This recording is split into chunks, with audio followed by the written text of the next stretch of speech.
50 seconds now until liftoff. SpaceX, go for launch. So this is the first time in basically 9 years that we attempted to launch astronauts from U.S. soil.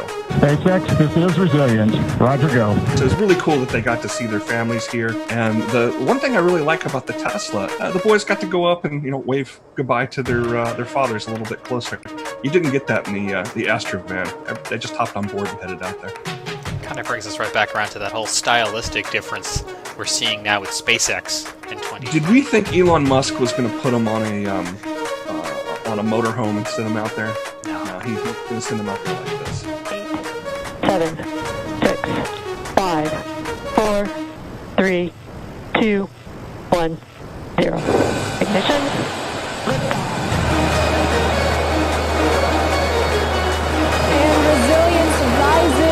Not even gravity contains humanity when we explore as one for all.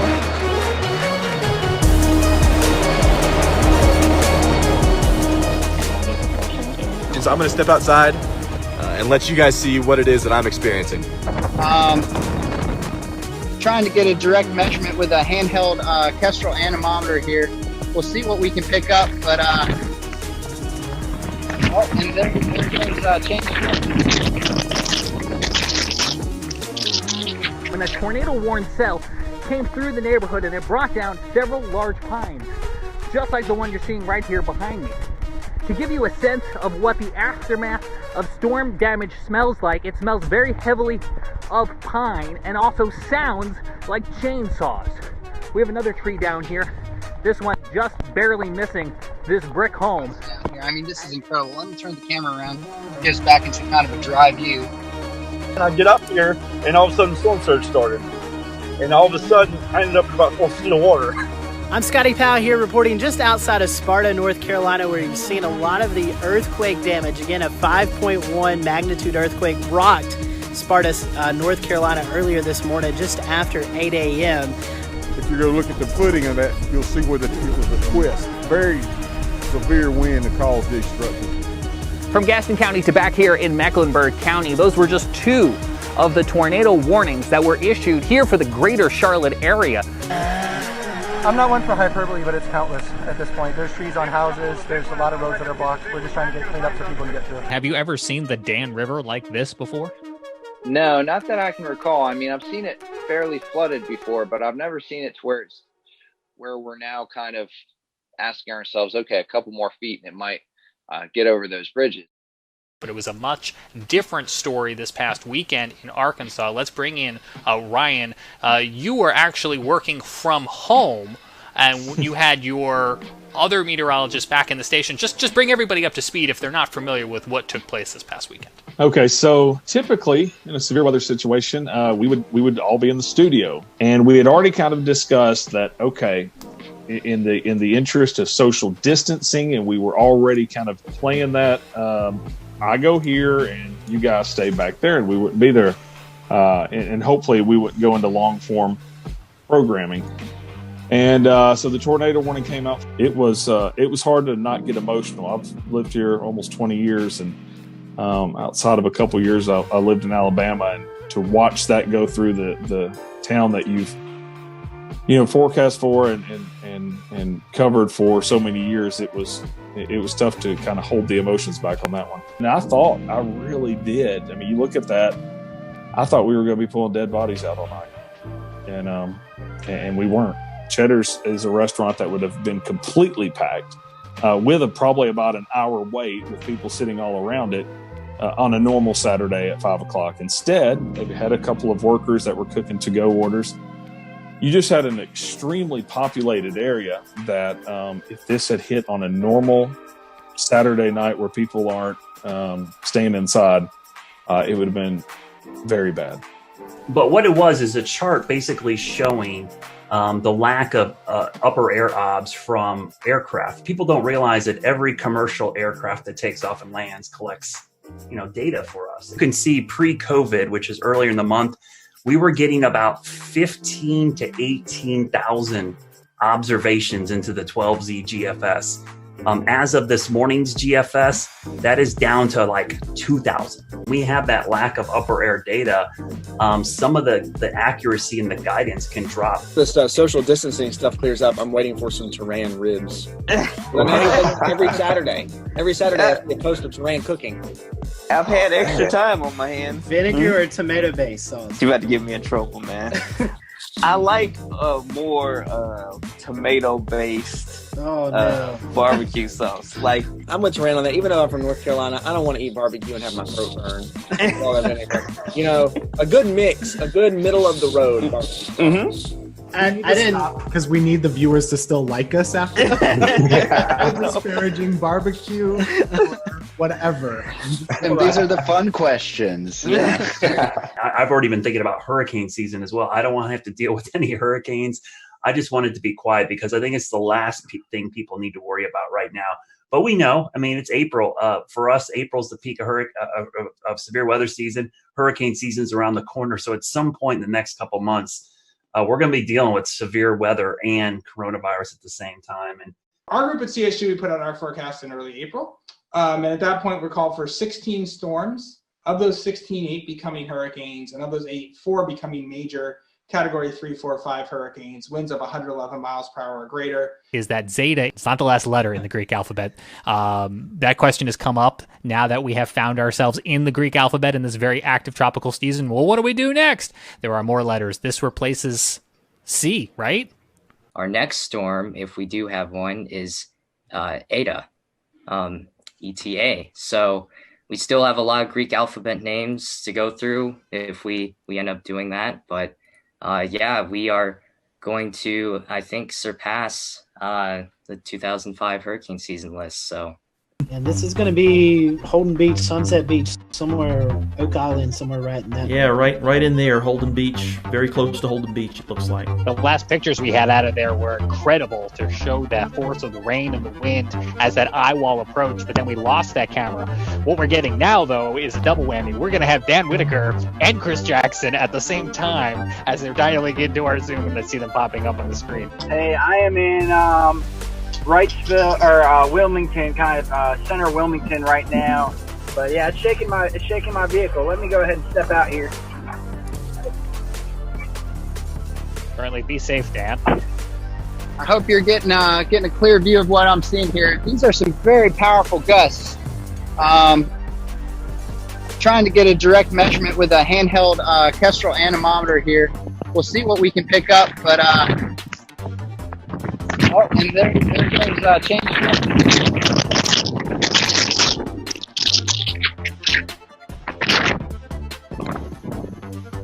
To the fact that we have video coming in from Chris Jackson as well too, who last we heard was in Cherry Grove near North Myrtle Beach. Chris, can you hear us? Where are you? What are you seeing?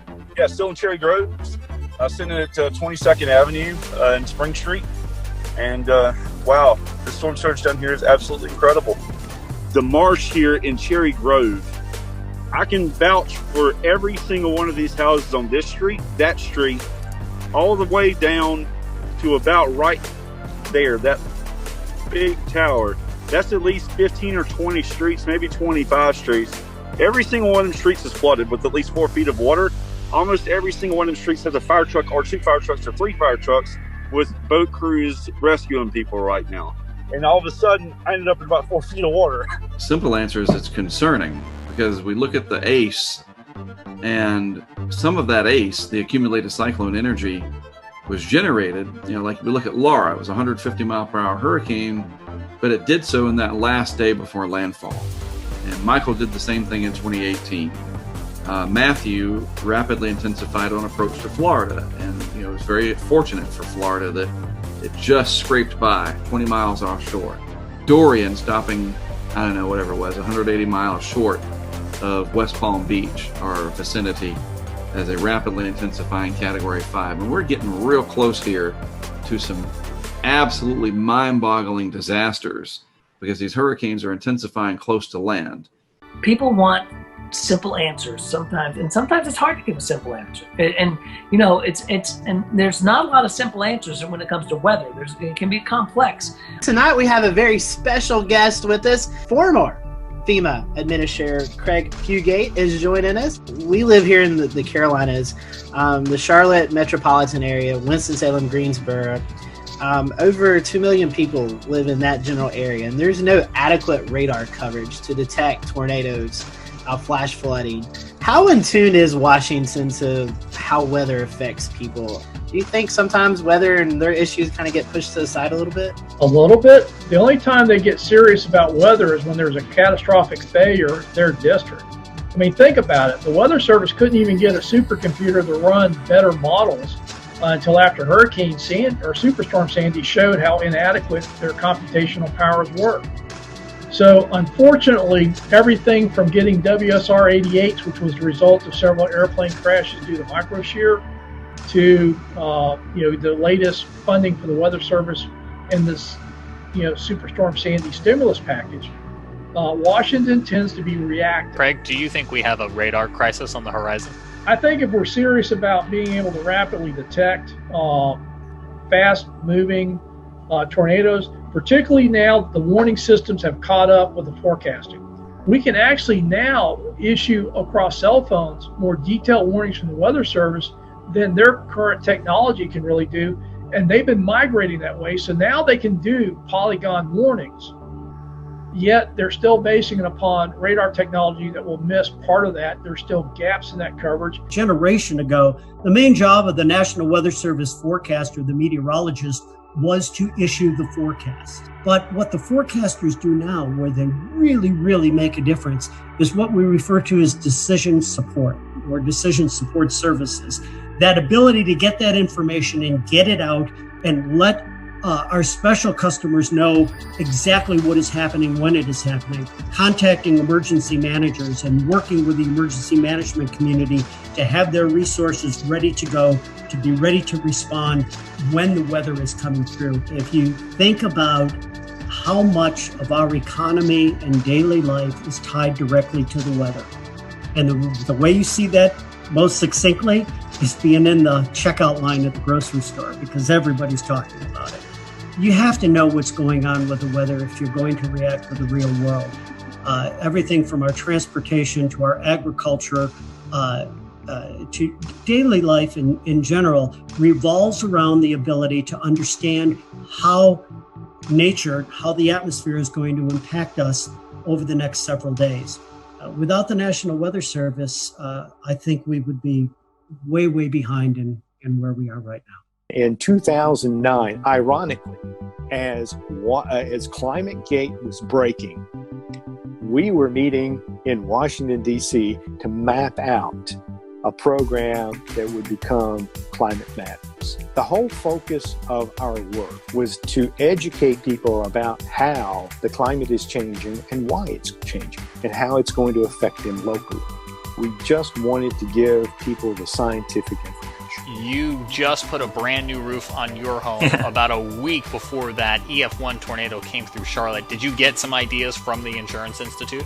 And so they wanted to see how much water intrusion they would get through the normal roof versus the fortified roof. And when I saw that demonstration, and at the end of last year, my roof needed to be replaced, I said, you know what? I'm doing that fortified roofing system. So I lost 15 trees in my yard, and we only ended up losing 10 cap shingles, which are the shingles on the peak. Those are weaker shingles, and the nails held. The shingle was actually ripped off the roof. The nails did not pop out, and because I had that ice and water shield underneath, it actually kept the rain out of my house. So my roof held up pretty well. Considering I had a 71 mile an hour wind gust, I was pretty impressed on how well it did. In North Carolina, we have around 98% of our fires are caused by humans. That is terrifying. Well, it's only 2% are caused by lightning, and that's different in a lot of other parts of the country. But here, with our wildland-urban interface, we have a lot of population, so we have a lot of human-caused fires. There's 10 to 30, 30 to 50, and 50 to 80, and then there's in excess of 80%. And so that's the probability of exceeding that local watch warning criteria.